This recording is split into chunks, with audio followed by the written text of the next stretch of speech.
Menga bermayapti, senga beryapti deyish bu aslida Xudoga nisbatan tuhmat, yolg'on. Qara, hayotda hech qachon shug'ullanmagan bo'lsang, zalga kirib 150 kilogramlik toshni ko'tara olasanmi? Yo'q.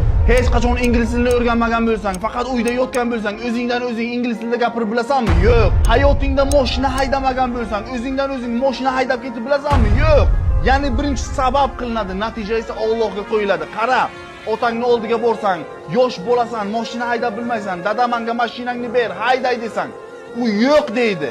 Nima uchun yo'q deydi? Sendan qizg'angani uchunmi yoki seni yomon ko'rgani uchunmi?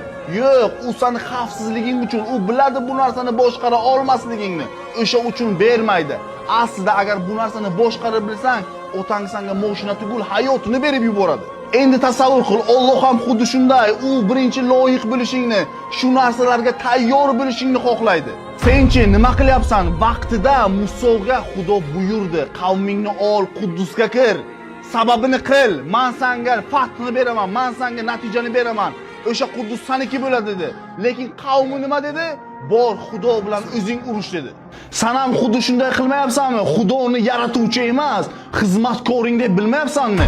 Hech narsa qilmasang shunchaki natijani kutasan. O'sha uchun tushun, Alloh adolatda eng buyugi, u senga loyiq bo'lsang hamma narsani beradi. U uchun bu narsalar hech qanaqa qiymatga ega emas. Xuddi otang mashinani senga berishidan oldin uni haydab bilishingni xohlaydi-ku, Alloh ham senga beraridan oldin ularga loyiq bo'lishingni, bu narsalarni ko'tara olishingni xohlaydi.